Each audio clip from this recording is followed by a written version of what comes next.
కూటమి ప్రభుత్వం అధికారంలోకి వచ్చిన 22 నెలల్లోనూ రాష్ట్రాన్ని అన్ని విధాలుగా సమర్థవంతంగా సీఎం చంద్రబాబు నాయుడు ముందుకు నడిపిస్తున్నారని, అమరావతి రాజధానికి చట్టబద్ధత కల్పించేందుకు తీర్మానం చేయడం వల్ల టీడీపీ రాష్ట్ర కార్యనిర్వాహక కార్యదర్శి ఎర్రా వేణుగోపాల్ రాయుడు హర్షం వ్యక్తం చేశారు. ఈ సందర్భంగా స్థానిక వై జంక్షన్ లో ఉన్న ఆనం రోటరీ హాల్లో ఈ రోజు జరిగిన మీడియా సమావేశంలో ఎర్ర వేణుగోపాల్ రాయుడు మాట్లాడుతూ, ఆంధ్రులు గర్వంగా అమరావతి మా రాజధాని అని చెప్పుకునేలా తీర్చిదిద్దడం చంద్రబాబుతోనే సాధ్యమవుతుందని అన్నారు. కేంద్ర ప్రభుత్వ మద్దతుతో ఈ చట్టబద్ధతకు ఆమోదం లభిస్తుందని అన్నారు.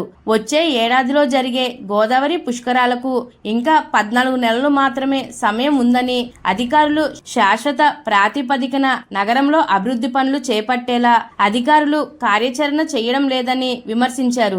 రాష్ట్రంలో ఏర్పడి దాదాపుగా 22 నెలల కాలం గడిచింది. అంటే జూన్ నెల వస్తే 2 సంవత్సరాలు పూర్తవుతుంది. ఈ కూటమి పాలనలో చంద్రబాబు నాయుడు గారు లాంటి ఒక అనుభవజ్ఞుడైనటువంటి నేత దగాపడినటువంటి, గత ప్రభుత్వ హయాంలో దగాపడినటువంటి ఈ రాష్ట్రానికి ఎంత చేయగలగాలో అంతా కూడా ఒక పక్క జనసేన, మరొక పక్క భారతీయ జనతా పార్టీ సహకారంతో,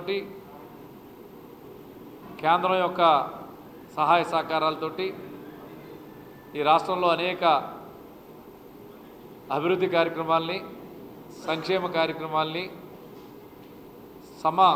తూకంలో నిర్వహిస్తూ ఈ రాష్ట్రాన్ని అభివృద్ధి పదంలో పరుగులు పెట్టిస్తున్నటువంటి విషయం నేను మరొకసారి ఉద్ఘాటిస్తా ఉన్నా. ఏదైతే ఆంధ్రులు గర్వంగా తలెత్తుకునే విధంగా దేశ చరిత్రలోని ఒక అద్భుతమైనటువంటి రాజధాని నగరంగా అమరావతిని తీర్చిదిద్దాలని చెప్పేసి ఆనాటి ప్రభుత్వంలో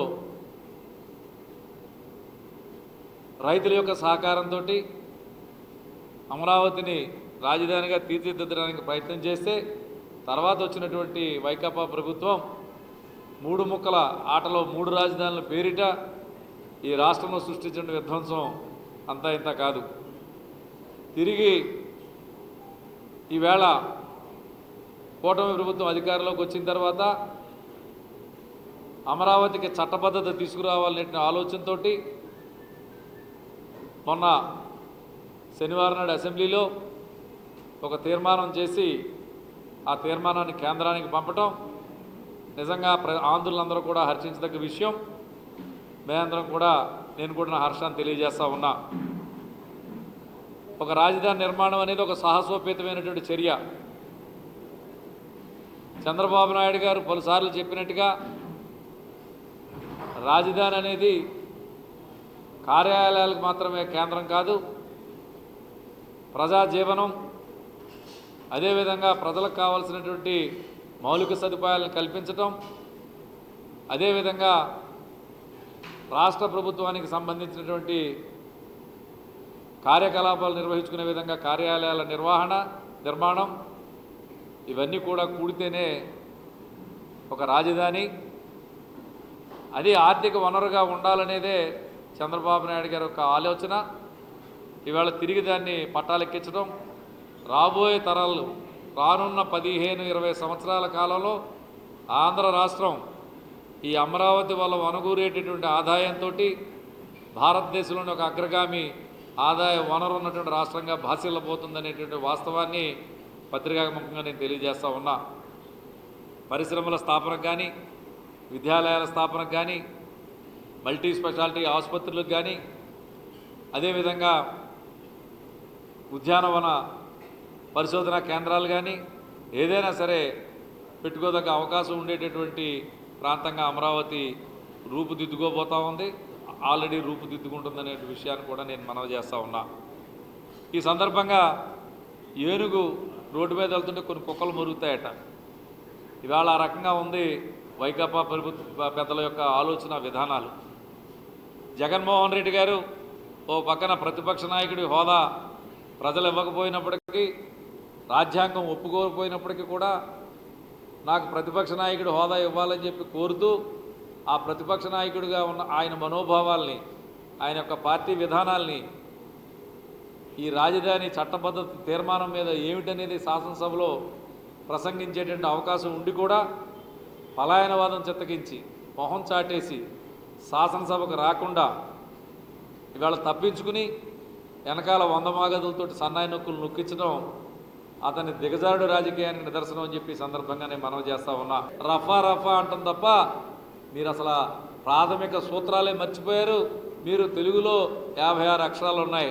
ఈ ఆ 56 అక్షరాలు కూడా వరుసగా పలకలేనటువంటి దౌర్భాగ్యం ఒక రఫా రఫాకి మాత్రమే మీ నాలుగులు పరిమితం అవటం.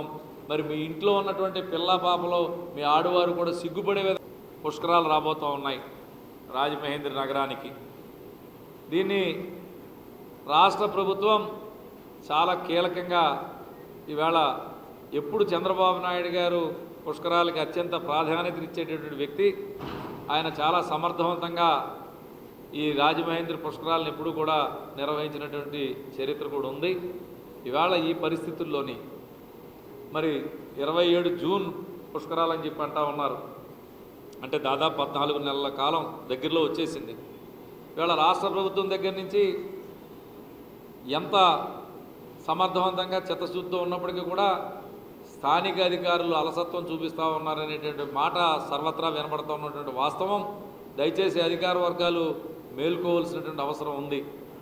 రాష్ట్ర ప్రభుత్వం నిధులు మంజూరు చేసిన తర్వాతే ఆలోచిద్దాం అనేటటువంటి ఒక ఆలస్యాత్మక ధోరణి వదిలి ఈ రాజమహేంద్ర నగరానికి కావాల్సినటువంటి అవసరాలు ఏమున్నాయి పుష్కరాలు నిర్వహణలో అనేటువంటి ఆలోచన చేయాలి. ఈవేళ రాజమహేంద్ర నగరం పొల్యూషన్లో కొట్టుమిట్టాడుతున్నటువంటి విషయం మనం చూస్తూ ఉన్నాం. గడిచిన ఫిబ్రవరి నెలలో అత్యధిక కాలుష్యం ఉన్నటువంటి ఢిల్లీ తర్వాత, ఢిల్లీకి మించి కొన్ని రోజులు రాజమహేంద్ర నగరం కూడా వాతావరణ కాలుష్యం బారిన పడినటువంటి పరిస్థితి మనం గణాంకాల ద్వారా చూసాం. ఈవేళ ఎందుకు జరుగుతూ ఉంది ఈ కాలుష్యం? రాజమహేంద్రలో ఉన్న పరిశ్రమలన్నీ, ఒక పేపర్ మిల్లు, హార్లిక్స్ ఫ్యాక్టరీ, లేదు కొన్ని ఈ మోస సెరమిక్ ఫ్యాక్టరీస్ తప్పి మరి ఏమాత్రం ఇక్కడ ఇండస్ట్రియలైజేషన్ అయితే లేదు. అంటే ఇండస్ట్రీస్ వ్యర్థాలు, వాటర్ అది నీటి కాలుష్యం గురించి మాట్లాడదాం. ఈ ఎయిర్ పొల్యూషన్ గురించి మాట్లాడుకోదలుచుకుంటే ఎందుకు వస్తుందనేది పొల్యూషన్ కంట్రోల్ బోర్డు వారు రీసెర్చ్ చేయాల్సిన అవసరం ఉంది. ఇక్కడ ఉన్నటువంటి సాంకేతికత, ఇక్కడ ఉన్నటువంటి ల్యాబ్లు మీకు సరిపోకపోతే రాష్ట్ర స్థాయిలోనో జాతీయ స్థాయిలోనో మీరు అక్కడ ఉన్నటువంటి పరిస్థితులు, అక్కడ ఉన్నటువంటి వనరులను ఉపయోగించుకుని ఇక్కడ జరుగుతున్నటువంటి ఎయిర్ పొల్యూషన్ మీద రీసెర్చ్ చేయాల్సినటువంటి అవసరం ఉంది. ఎందుకంటే రేపు రాబోయే పుష్కరాల్లో మరి లక్షలాది మంది తీర్థయాత్రకని చెప్పి ఇక్కడికి వచ్చేటటువంటి యాత్రికులు, భక్తులు వస్తారు. ఆ సమయంలో కనుక ఈ వాతావరణ కాలుష్యం ఇదే విధంగా ఉంటే అంటువ్యాధుల బారిన పడి ప్రజానికి అందరూ కూడా ఇబ్బంది పడేటువంటి పరిస్థితులు ఉంటాయి. అదేవిధంగా వాటర్ కంటామినేషన్, రాజమహేంద్ర నగరాన్ని తీవ్రంగా ఇబ్బంది పెడుతున్నటువంటి సమస్య, ఎవరూ ఊహించినటువంటి స్థాయిలో నీటి కాలుష్యం ఉంది. 1930లో బ్రిటిష్ వారి హయాంలోని ఇక్కడ ఉన్నటువంటి వాటర్ వర్క్స్ని నిర్మించడం జరిగింది. ఆ తరువాత 1964లో పేపర్ మిల్లు స్థాపించడం జరిగింది.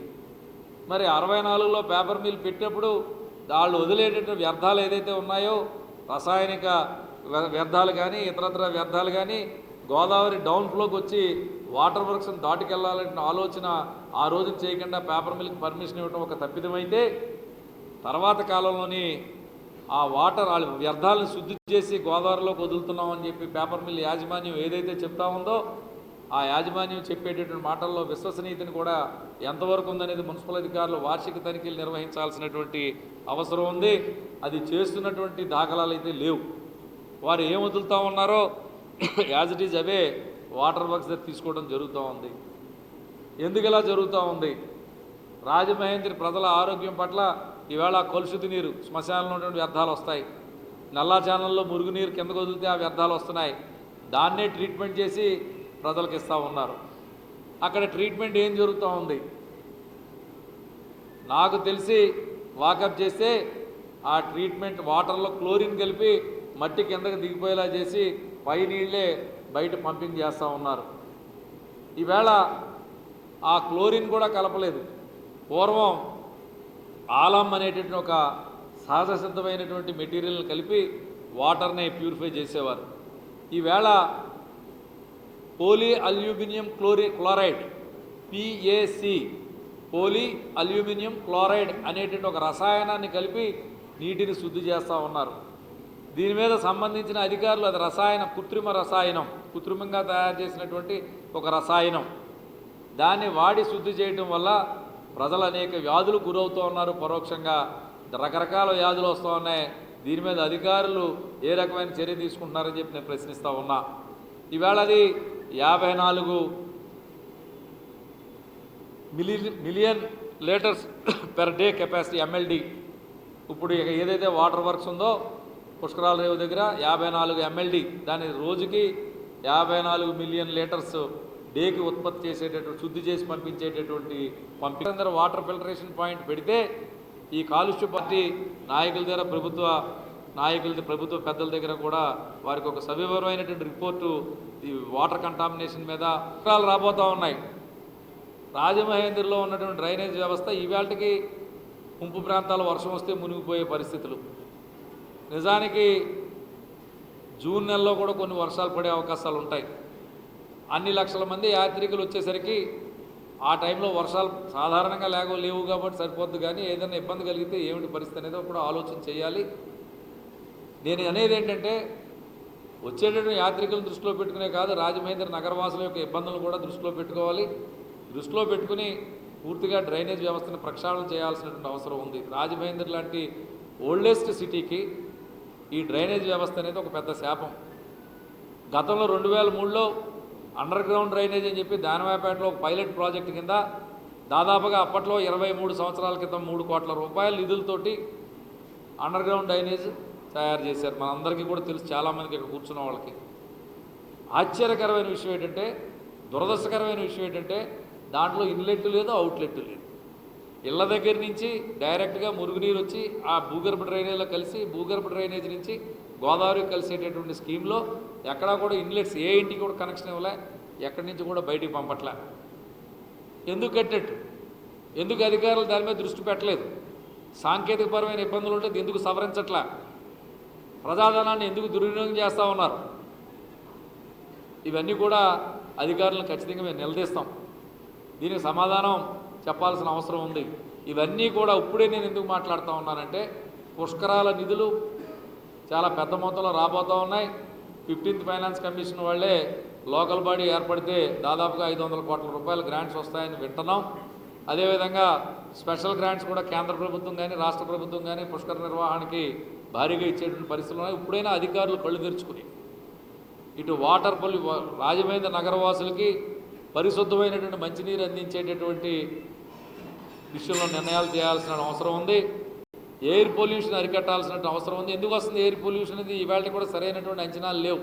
ఇక్కడ విపరీతమైన ఇండస్ట్రియలైజేషన్ లేదు, విపరీతమైన వాహనాలు అయితే ఉన్నాయి. ఎందుకంటే మన ఇరుకు రోడ్లకి ఇవి ఆకాశ హర్మ్యాలు లాంటి ఫ్లోర్స్ వచ్చేసాయి. ఇప్పుడు దాదాపుగా 6-7 అంతస్తులు కట్టేస్తూ ఉన్నారు. సో ఎయిర్ పొల్యూషన్ ఏదైతే కార్బన్ రిలీజ్ అవుతుందో వెహికల్స్ తోటి ఆ ఈ బిల్డింగ్లు దాటి పైకి వెళ్ళే పరిస్థితి ఇక్కడే స్టాగ్నేట్ అయ్యే పరిస్థితి ఉంటుంది. సో ఇక్కడ ఉన్నటువంటి రోడ్లకు సంబంధించి ఫ్లోరైడా బేస్లో వెహికల్స్ ఎక్కువ ఉండడం కూడా ఒక కారణం కావచ్చు. కానీ సంవత్సరాలకు ఒక మారు వచ్చే పుష్కరాలకి దాని మీద ఆధారపడి చేసేటువంటి పౌరోహితులు ఉన్నారు. ఆ పురోహితులను ఆఖరి నిమిషం వరకు కూడా ఎక్కడ వాళ్ళు పెట్టుకుని ఎక్కడ పౌరోహిత్యం చేసుకోవాలి. వేలాది మంది యాత్రికులు, లక్షలాది మంది యాత్రికులు ఎందుకు వస్తారు? పెద్దలకు పిండ ప్రదానం చేసి వారి పితృరుణాలు తీర్చుకోవడానికి వస్తారు. ఆ పరిస్థితుల్లో ఆ పౌరోహితులకు సరైనటువంటి స్థానం చూపించినాక ఆఖరి నిమిషం వరకు ఏడిపించి పాసులు ఇచ్చి వాళ్ళని పని చేసుకోనివ్వకుండా, భక్తులు దేని గురించి అయితే యాత్రికులు వస్తూ ఉన్నారో ఆ పర్పస్ సర్వే కాకుండా చాలామంది వచ్చి అవకాశం లేక 3 ములుగులు మునిగి పితృకర్మలు చేసుకోలేని పరిస్థితుల్లో కింద పుష్కరాలు వెళ్ళిపోవడం మేము చాలామందిని చూసాం. ఇవాళ ఆ పరిస్థితి రాకుండా పౌరోహితులతోటి ముందుగానే సమావేశాలు వేసి వారికి ఒక చక్కటి స్థలాన్ని కేటాయింపు చేసి దాన్ని కూడా యాత్రికుల యొక్క నమ్మకాల్లో అది కూడా ఒక భాగం. పౌరోహితులకు వచ్చేటువంటి ఆదాయ వనరు కింద దాన్ని దయచేసి చూడకండి. యాత్రికుల యొక్క నమ్మకంలో భాగంగా దాన్ని కూడా మీరు కేటాయింపు చేయాల్సిన అవసరం. ఇక ఆఖరిగా హౌస్ ట్యాక్సెస్ ఎంత దారుణం అంటే నిన్న మొన్న కూడా 50% రాయితీ ఇస్తాం వడ్డీల్లో అని చెప్పి మెసేజ్లు పంపుతూ ఉన్నారు అందరికీ. జగన్ గారి ప్రభుత్వంలో every year 15% enhancement document value మీద అని చెప్పి అనేక అవకతవకలకు గురి చేశారు. ఇవాళ మా దగ్గర ఆధారాలు ఉన్నాయి. చాలా తక్కువ ఏరియాలో ఇల్లు కట్టుకున్న వాడికి కూడా 35,000 25,000 ట్యాక్సులు. పెద్ద పెద్ద భవంతుల్లో ఉన్న వాళ్ళకి సరే నిబంధనలకు అనుగుణంగా వాళ్ళకి 5,000 6,000 ట్యాక్సులు. ఏమిటిదని అడిగితే సమాధానం చెప్పే నాదుడు లేడు. వైకాపా